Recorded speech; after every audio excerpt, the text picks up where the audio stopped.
अस्सलाम वालेकुम viewers, welcome back to my channel और आप देख रहे हैं एक्सप्लोरिंग विद नजम। आज हम बात करेंगे चांद की। नहीं घबराएं नहीं, आपके चांद की नहीं, हम बात करेंगे ज़मीन के चांद की कि क्या कभी इंसान चांद पे पहुंच सका है। क्योंकि तकरीबन 50 साल से ज़्यादा का अरसा हो गया कि क्या बात है कि इंसान पहली और आखिरी बार ही चांद पे पहुंचा 1969 में। जबकि फिर उस दौर में इंसान का दावा था कि आने वाले 10-20 साल में इंसान वेकेशन मनाने चांद पे जाया करेगा। तो ऐसा क्या हुआ कि इंसान आज तक चांद पे दोबारा जा ही नहीं सका। और आज 4 अगस्त 2022 को साउथ कोरिया ने चांद पे एक ऑर्बिटर लॉन्च करा है जो दिसंबर में चांद के ऑर्बिट में पहुंच सकेगा। और ये लॉन्च करने का मकसद ये है कि साउथ कोरिया चाहता है कि चांद की सराउंडिंग्स को स्टडी करे, चांद की सरफेस को स्टडी करे। तो क्या 1965 में जब इंसान चांद पे पहुंच चुका है तो क्या अब भी मशीनें भेजी जा रही हैं? अब तो ऐसा होना चाहिए था कि चांद पे क्वार्टर्स बन जाते जहां बैठ के रिसर्चर अपनी रिसर्च करते। तो क्या चांद पे जाना जिसका इंसान दावा करता है आज, क्या वो एक ड्रामा था? ये सब बातें जानने के लिए आइए चलते हैं वीडियो की तरफ। तो दोस्तों, कहानी कुछ यूं है कि 16 जुलाई 1969 Kennedy space centre Florida, mission Apollo 11 इंसान को चांद पे भेजने के लिए 3000 मेट्रिक टन वजनी रॉकेट बनाया गया। और इस मिशन के लिए 3 एस्ट्रोनॉट्स को चुना गया जिनके नाम नील आर्मस्ट्रॉन्ग, बज़ एल्ड्रिन और माइकल कॉलिंग्स थे। और यूं इंसान को चांद पे भेजने की तैयारी पूरी हो चुकी थी और कंट्रोल रूम में बैठे सब लोग इन तीनों एस्ट्रोनॉट्स का रॉकेट में बैठने का इंतज़ार कर रहे थे। और 10 लाख लोग वहां ये मनाजिर लाइव देखने के लिए इकट्ठे हो गए और तकरीबन 60 करोड़ लोग इसे टीवी पे देख रहे थे। और यूं ये तीनों एस्ट्रोनॉट तारीख रकम करने ज़मीन को छोड़ के आसमान की तरफ उड़ते हैं। तो दोस्तों, यहाँ मैं आपको एक बात बताता चलूँ कि ये जो रॉकेट होता है ये 5 हिस्सों में डिवाइड होता है, जिसका पहला हिस्सा ज़मीन से तकरीबन 68 किलोमीटर ऊपर जाके रॉकेट से अलहदा हो जाता है। इसके बाद ज़मीन से और ऊपर तकरीबन 166 किलोमीटर ऊपर जाके रॉकेट का दूसरा हिस्सा भी अलहदा कर दिया जाता है। और यूं ज़मीन का पूरा चक्कर लगाने के बाद रॉकेट सीधा चांद की तरफ बढ़ना शुरू हो जाता है। पर इसके बाद रॉकेट के सिर्फ 3 हिस्से बचते हैं। एक लूनर मॉड्यूल जिसकी वजह से चांद पे लैंडिंग हो सके, सर्विस मॉड्यूल जो ऑर्बिट में इंटर होने के लिए और निकलने के लिए काम आता है, और तीसरा हिस्सा कमांड मॉड्यूल होता है जहाँ पे तीनों एस्ट्रोनॉट्स मौजूद होते हैं। और यूं स्पेस में 3 दिन का लंबा सफर करने के बाद अब बारी आती है चांद पे लैंडिंग करने की। और ऐसा करने के लिए कमांड मॉड्यूल को पूरा घूम कर वापस उस रॉकेट से जुड़ना था ताकि वो लूनर लैंडर को बाहर निकाल सके, क्योंकि लूनर लैंडर के बगैर चांद पे लैंडिंग मुमकिन ही नहीं। और इस तरह 2 एस्ट्रोनॉट्स लूनर लैंडर में मौजूद थे, नील और बज़, और तीसरा एस्ट्रोनॉट कमांड मॉड्यूल में मौजूद था जो चांद के गिर्द चक्कर लगा रहा था। और अचानक यूं होता है कि लूनर लैंडर चांद की सतह से कुछ फीट ऊपर था और वहाँ कुछ गड़बड़ हो जाती है और उनका कंप्यूटर कुछ एरर्स शो करने लगता है। और यूं लूनर लैंडर और कम्युनिकेशन सेंटर के दरमियान कम्युनिकेशन भी खत्म हो जाती है, मतलब उनका राब्ता टूट जाता है। और फिर जब राब्ता बहाल हुआ तो नील आर्मस्ट्रॉन्ग ने कंट्रोल सेंटर को बताया कि लूनर लैंडर 1202 नाम का कोई एरर शो कर रहा है। कंट्रोल सेंटर को इस मामले का पता लगा तो उन्होंने ये बताया कि लूनर लैंडर को जहां पे लैंड करना चाहिए था चांद पे, वो उस जगह से काफी दूर चला गया है। अभी ये मामला चल ही रहा था कि लूनर लैंडर का फ्यूल खत्म होने लगा और उसने दूसरा अलार्म शो कर दिया। और फिर अब मसला ये था कि चांद पे कोई फ्लैट सरफेस नहीं थी जहां पे वो अपना लैंडर लैंड कर सकें। फिर जैसे तैसे करके लैंडर को बचाकर नील आर्मस्ट्रॉन्ग ने सेफ लैंडिंग कर ही ली।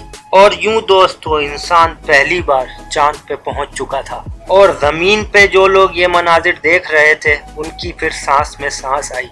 और फिर नील आर्मस्ट्रॉन्ग ने चांद पे अपना पहला कदम रखा। और ये सब लाइव मनाजिर टीवी पे दिखाए जा रहे थे, जिसको तकरीबन 65 करोड़ लोग लाइव देख रहे थे। और इस तरह चांद पे 21 घंटे और 36 मिनट गुजारने के बाद तीनों एस्ट्रोनॉट कमांड मॉड्यूल में गए और उन्होंने फिर जमीन का रुख करा। और जो रॉकेट जमीन से 5 हिस्सों में लॉन्च हुआ था, अब वो कुछ इस तरह दिखता है। और इस तरह ये तीनों जमीन की तरफ आ ही रहे थे कि जैसे ही इनका कमांड मॉड्यूल अर्थ की एटमॉस्फेयर पे दाखिल हुआ तो वो आग के गोले में तब्दील हो गया और सीधा पैसिफिक ओशन में जा गिरा। और जैसे तैसे करके इन तीनों एस्ट्रोनॉट ने अपनी जान बचाई। पर दूसरी तरफ इंसान दुनिया का एक बहुत बड़ा कारनामा सर अंजाम दे चुका था, जो कि वाकई में अपने आप में मिसाल है। पर दोस्तों, आज भी तकरीबन 20% अमेरिकन का मानना है कि इंसान का चांद पे जाना और मून लैंडिंग महज एक ड्रामा था, जिसको ज़मीन पे ही पिक्चराइज किया और फिल्माया गया। और इस पे बिल्कुल जायज़ और वैलिड सवाल उठाए गए, जो मैं अब जाके आपसे भी शेयर करता हूँ। जब चांद की तस्वीर और फुटेज सामने आई तो साइंस और टेक्नोलॉजी के माहिरीन ने बहुत ऐसे सवाल उठाए जिनको नज़रअंदाज करना तकरीबन नामुमकिन था। सबसे पहली बात तो यह है कि 1969 में चांद पे खींची गई फुटेजेस और तस्वीर नासा आज ज़ाया कर चुका है। और तो और चांद से इकट्ठे किए गए पत्थरों के नमूने भी गुम हो चुके हैं। तो ऐसा कैसे मुमकिन है कि इंसान अपनी इतनी बड़ी कामयाबी के सबूत और इतनी बड़ी अचीवमेंट्स को इस तरह से मिटने दे। चले एक बात मान भी लें कि इंसान की गफलत से ये हो गया हो, पर आज तक अमेरिका में इस केस से रिलेटेड कोई इंक्वायरी कमीशन नहीं बना कि जिससे इस मामले की इन्वेस्टिगेशन हो और असलियत सबके सामने आ जाए। अब चलते हैं दूसरे सबूत की तरफ कि ये इस तस्वीर में देखें कि चांद से ली गई एक तस्वीर है जिसमें ज़मीन वाज़े नज़र आ रही है, पर आप देख सकते हैं कि सितारों का नामो निशान ही नहीं है। भला ऐसा कैसा मुमकिन है कि बगैर सितारों के आसमान हो, जबकि चांद पे तो बादलों का भी कोई तस्वुर नहीं है। तो इसका जवाब नासा ने कुछ यूं दिया कि उस वक्त कैमरों की क्वालिटी इतनी अच्छी नहीं थी जिस तरह आज है, तो यही वजह है कि सितारे इन तस्वीर में रिकॉर्ड नहीं हुए, जो कि यकीनन एक समझ से बालातर बयान है। अब चलते हैं दूसरे डाउट की तरफ। चांद से जो तस्वीरें ली गईं उनमें हम देख सकते हैं कि जो साए मौजूद हैं वो एक से ज़्यादा डायरेक्शन पर हैं। दोस्तों, जिस तरह हम जानते हैं कि सूरज ही रोशनी का एक वाहिद जरिया है स्पेस में, और इसकी रोशनी एक ही सिमत में पड़ती है और जिस चीज़ पे पड़ती है उसका साया भी एक ही सिमत में पड़ता है। पर आप इन तस्वीर में देख सकते हैं कि मुख्तलिफ चीज़ों के साए अलग अलग डायरेक्शन पे पड़ रहे हैं, जिसकी वजह से एक डाउट ये आया कि बहुत सारी लाइटिंग की वजह से स्टूडियो में ये साए पड़ रहे हैं। पर नासा ने इस सवाल का जवाब यूं दिया कि चांद की सतह हमवार नहीं है, इसी वजह से साए इधर उधर पड़ रहे हैं, जो कि यकीनन एक तसल्ली बख्श जवाब नहीं है। अब अगली चीज जो इंसान का डाउट में इजाफा करती है वो है सी रॉक। नासा की जारी करदा एक तस्वीर में हम देख सकते हैं कि एक रॉक पे सी अल्फाबेट लिखा हुआ है, जिसको देखकर ऐसा हरगिज नहीं लग रहा था कि ये कुदरती तौर पे इस पत्थर पे लिखा हुआ है। और इस चीज को हम शूटिंग से यूं रिलेट कर सकते हैं कि फिल्म मेकिंग या ड्रामा मेकिंग के दौरान प्रोड्यूसर या फिल्म की टीम जो होती है वो वहाँ की चीज़ों पे अल्फ़ाबेट लिख देती है और इस तरह वो चीज़ों की मार्किंग कर देते हैं कि कौन सी चीज़ किस जगह पे शूटिंग के दौरान रखनी है। पर गलती से चांद की शूटिंग के दौरान ये पत्थर उल्टा रखने के बजाय सीधा रख लिया, जो कैमरों में भी रिकॉर्ड हो गया। दोस्तों, अगला डाउट जो है वो है लहराता हुआ परचम। ये बात तो हम सब मानते हैं कि चांद में कोई एटमॉस्फेयर नहीं है, यानी कि कोई हवा या ऑक्सीजन का वजूद ही नहीं है, तो परचम तो हवा के वजूद की वजह से लहराता है। पर आप इस फुटेज में बिल्कुल वाज़े देख सकते हैं कि किस तरह अमेरिका का झंडा हवा में लहरा रहा है। और अब आते हैं एक बहुत ही अहम डाउट की तरफ, जो कि जमीन का वैन एलन रेडिएशन बेल्ट है, जो जमीन की एक हिफाजती लेयर है और ये चार्ज पार्टिकल से भरपूर होती है और चांद पे पहुंचने के लिए खलाबाजों को इस बेल्ट से जरूर गुजरना पड़ेगा। क्योंकि इस बेल्ट से गुजरे बगैर आप जमीन के एटमॉस्फेयर को क्रॉस कर ही नहीं सकते। तो ऐसा कैसे मुमकिन है इतना हाई रेडिएशन बेल्ट के बावजूद कोई भी रॉकेट या जहाज बगैर राख हुए इससे गुजर जाए। फिर अब चलते हैं एक और डाउट की तरफ। क्या आप जानते हैं कि चांद पे हवा और ऑक्सीजन ना होने की वजह से वहां पे गर्मी 150 डिग्री सेंटीग्रेड पे जा पहुंचती है, जबकि हाई से हाई कैमरा भी 60 डिग्री सेंटीग्रेड से ऊपर रिकॉर्डिंग नहीं कर सकता, क्योंकि गर्मी की वजह से कैमरे के लेंस पे बहुत असर पड़ता है, जिससे कैमरे का लेंस काम ही नहीं करता। हाँ, पर कैमरे में कुछ तब्दीलियां करके तस्वीरें खींची जा सकती हैं। पर मजे की बात यह है कि चांद पे रिकॉर्डिंग करने वाले कैमरा एक हॉलीवुड कैमरा था और जिसको बगैर किसी तब्दीली के वहां रिकॉर्डिंग के लिए लगाया गया, जो कि एक नामुमकिन सी बात है, क्योंकि चांद के एटमॉस्फेयर पे कोई भी नॉर्मल कैमरा इस तरह से काम कर ही नहीं सकता। और फिर आगे बढ़ते हैं कि चांद की सतह पे पाँवों का धंसना। और दोस्तों, ये बात तो हम जानते हैं कि चांद पे पानी ही मौजूद नहीं, तो जिस सतह पे पानी ही मौजूद ना हो तो वहां पे पाँव कैसे धंस सकते हैं।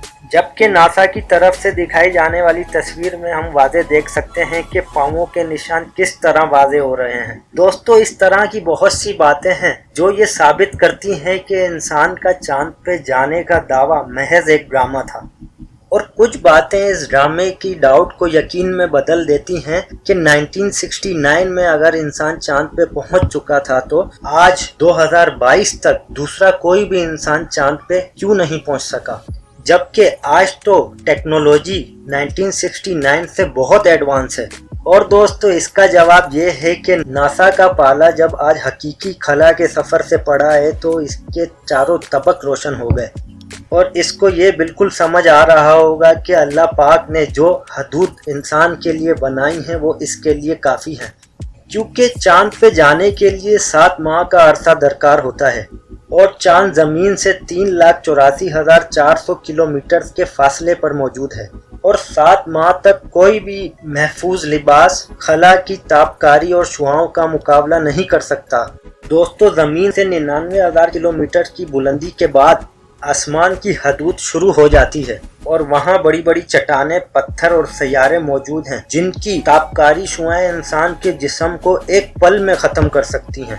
इसके अलावा कशिश शकल की गैर मौजूदगी भी इंसान के जिस्म को ख़त्म कर सकती है, क्योंकि ज़मीन पे इंसान का वजूद कशिश शकल की वजह से ही मुमकिन है। अगर ये ना हो तो डार्क एनर्जी एक पल में ही इंसान की हड्डियां तोड़ के रख दे। और ये सब प्रोटेक्शन तो अल्लाह पाक ने ज़मीन को दी है ताकि इंसान यहाँ आराम से रह सके, जबकि खला में इन चीज़ों का कोई कॉन्सेप्ट नहीं है, क्योंकि वो इंसान के लिए है ही नहीं। तो दोस्तों, ये वो वजूहात हैं जो माहिरीन का मानना है कि इंसान कभी चांद पे गया ही नहीं। और अमेरिका ने ऐसा क्यों करा, इस चीज़ को जानने के लिए हमें चलना पड़ेगा 1955 में, कि जब यूनाइटेड स्टेट और सोवियत यूनियन के दरमियान स्पेस रेस शुरू हो गई थी, क्योंकि सोवियत यूनियन ने ऐलान कर दिया था कि वो स्पेस में सबसे पहले सैटेलाइट लॉन्च करने वाला है, जबकि अमेरिका ने भी ये कोशिश करी पर वो नाकाम हो गया। और फिर 4 अक्टूबर 1957 में सोवियत यूनियन ने अपना पहला सैटेलाइट खला में कामयाबी के साथ भेजा और इस तरह उन्होंने ये रिकॉर्ड अपने नाम कर लिया। और यूं अब बारी थी इंसान को स्पेस में भेजने की। और फिर 12 अप्रैल 1961 में सोवियत यूनियन ने ही इंसान को स्पेस में भेज दिया और इस तरह इस रेस में सोवियत यूनियन अमेरिका से फिर से आगे निकल गया और यूं अमेरिका किसी भी तरह सोवियत यूनियन को हराना चाहता था। और यूं 1961 में यूएस के प्रेसिडेंट ने ऐलान किया कि वो आने वाले 10 साल के अंदर चांद पे पहुंच जाएंगे। तो यूं अमेरिका इस रेस को एक जंग की तरह समझता था और वो किसी भी तरह इसको अपने नाम करना चाहता था, चाहे वो किसी भी हद तक गुजर जाए। तो यूं माहिरीन को लगता है कि चांद पे जाने का अमेरिका ने 1969 में ड्रामा करा। तो दोस्तों, अब तक की वीडियो के लिए इतना ही। कमेंट सेशन में ज़रूर बताइएगा कि आप इस मून लैंडिंग को, यानी कि इंसान के चांद पे जाने को कैसा समझते हैं। तो मुझे दीजिए इजाज़त, आपसे फिर मुलाकात होगी एक नई इंटरेस्टिंग वीडियो में। अल्लाह हाफिज़।